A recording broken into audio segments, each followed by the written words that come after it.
This particular land that I live on is where I grew up, where I was born, and where I hope to die. Land was always very important in our family. Right from the day I can remember, we were somehow involved with the land around us. My dad was a small-time farmer. My mother raised animals and chickens and cows so that they could feed us. We were expected to participate in this little farm that we lived on. Rock picking, my dad would take us out rock picking. He would hire out with farmers off the reserve, and we would be in the back of the wagon with him, picking rocks and spending the day. It had its benefit because we got to meet people off the reserve, and we got to see what kind of food they ate. These things don't seem significant, but they are significant, in teaching us to understand that,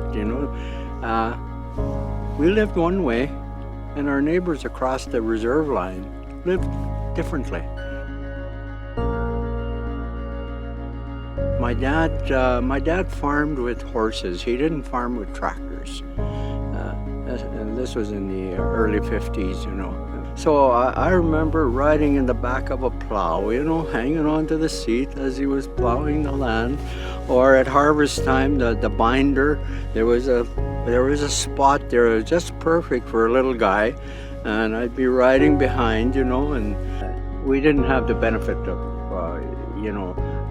a big income or anything like that. So we lived according to our means. And determining that means was also determining how best to live on the land. In many ways, there were life lessons about what the land provides, how important it is for us, and to hear the adults talk about taking care of that land that's the stuff we carried away from living in that kind of an environment. Played an important role in my spirit formation. I was able to live and appreciate, what nature has to provide. It's not just the food, but it feeds the mind, it feeds the spirit, and it teaches. It's constantly teaching.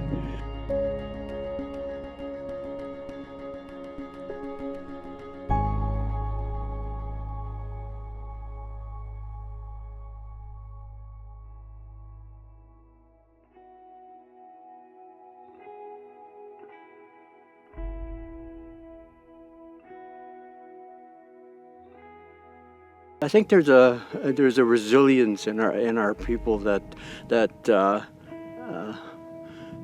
speaks loudly about that relationship to the land, because as Cree people we really believe strongly in wahkowtowin, which is being related to everything, and that didn't leave.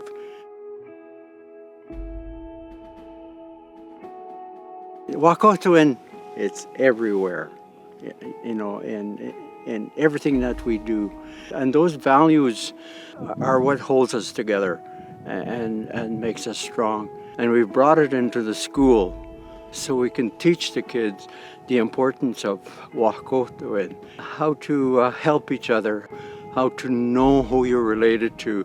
And that's important, that the land is essential for life, and that at all times we have to express our thankfulness for that. The way farming is done is not necessarily beneficial to us as a community, and that disconnect between farming techniques and wahkowtowin lie in a failure to understand the long-term impact of how farming is being conducted and what is being put on the land, and trying to understand that the land is sensitive and you have to be aware of that sensitivity. And so if you're going to farm, become a smart farmer.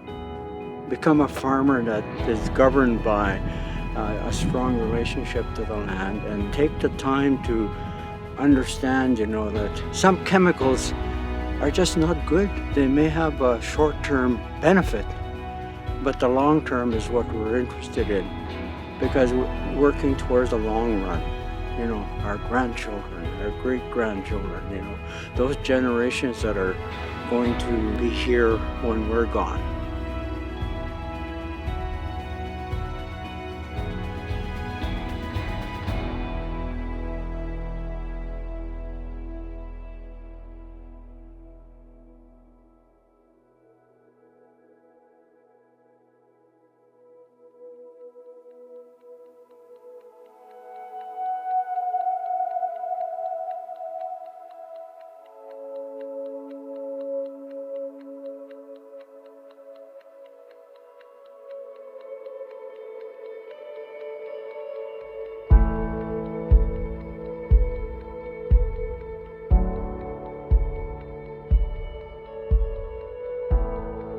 Treaty 6 is a rich part of this province of Saskatchewan.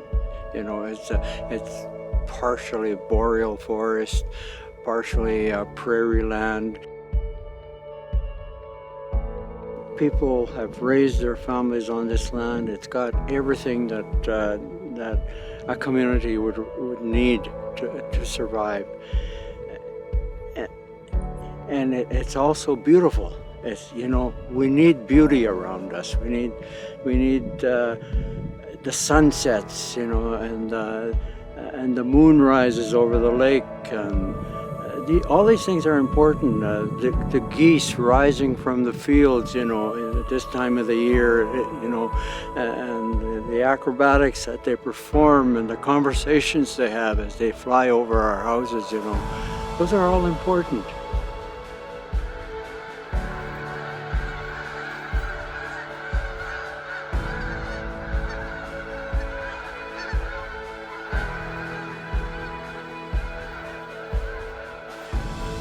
And provide that foundation, that rootedness. People in the cities that come from here, when you talk to them, it's quite common for them to say, at home. And they're not talking about Wiggins Avenue in Saskatoon. We have all of that on this land. I think it's made us spiritual people. I think that's why people want to dance at powwows, and people have carry-on ceremonies, different kinds of ceremonies. It's because this place is just vibrating with life and beauty and asking us, take care of me, take care of me, and I will continue to sustain you,